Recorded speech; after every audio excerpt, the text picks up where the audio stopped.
Sénégal, bonjour. À la une de Vox Populi, on peut lire l'université de Dakar assise sur une bombe sociale. Badou, en tout cas, ça sent le Neferembam d'après Vox Populi, qui révèle que les gérants des restaurants universitaires menacent de fermer les portes faute d'argent. Ça veut dire quoi? Eh bien, ça veut dire, d'après Vox Populi, que le campus social de l'UCAD est étranglé, voire asphyxié par des factures impayées des repreneurs de restaurants et des retards de salaire qui ne s'expliquent pas. Alors là, pas du tout à la question de savoir, mais où est l'argent du coude décaissé par l'État? Bon, retenons tout simplement ce qu'a déclaré une obsèque de l'amicale des cadres du coude dans Vox Populi, à savoir, rien que les étudiants de la fac lettres sont supérieurs au cumul des étudiants de tous les cours du Sénégal. En attendant de savoir si oui ou non, il ne serait pas mieux de privatiser le coude, la tribune écrit le Conseil constitutionnel face aux médias. En tout cas, les sages pointent le bout du nez. Voilà le titre qui barre la une de la tribune. Dans le journal du groupe des médias, il est question des propos du président Pape Oumar Sarko, à savoir, quand on m'attaque, j'encaisse, encaisser sans décaisser. Voilà ce quotidien. À la une du quotidien du groupe Walfadjri, on peut lire Conseil constitutionnel, les secrets de la démission du juge Kéba Mbaye. Sur ce point bien précis, Ibrahima Anne, mon confrère de Walf, revient en long et en large sur les confidences du juge Kanté. Quoi qu'il en soit, enquête quotidien. Au sujet du Conseil constitutionnel, à la com n'y voit qu'une nouvelle dynamique. Par ailleurs, l'autre dynamique qu'invoque enquête quotidien vient de la mouvance présidentielle 2019. Macky investi par Niass et Tanor. Enquête quotidien révèle à sa une la machine Benno Bokk Yakaar s'emballe. La preuve avec les Échos qui sur l'investiture du Loboktan chante Macky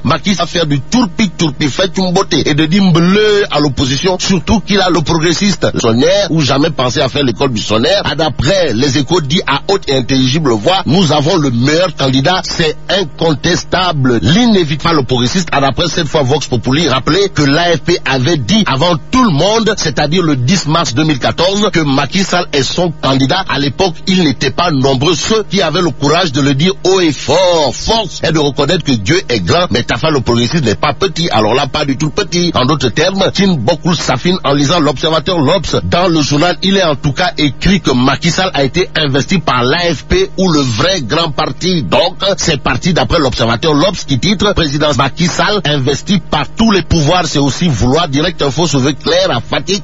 C'est le docteur Cheikh Kanté qui casse encore la baraque. Bon, docteur Cheikh Kanté ou l'infatigable Baïfal du Khalif général de Benno Bokk Yakaar prêche en attendant l'AS comptable à quel sujet? Eh bien, l'AS explique au sujet du fichier électoral, de l'organisation d'élections et du cas Karim à propos de l'El Ould-Ndel. Il y a 24 heures qui titre inscription sur la liste électorale, apocalypse sur, en tout cas, Albra 35 du code électoral et même totalement Karim Vade de la informe 24 heures. L'heure pour source A de révéler qu'au finish, Ali classe tout sans suite. Ensuite, Réumi Quotidien titre violence électorale en vue, l'Assemblée donne le ton. Bon, restons avec Réumi Quotidien pour terminer le journal, à savoir, c'est moi qui vais organiser les élections et là, mais la donc, manam, bon, vive le Sénégal.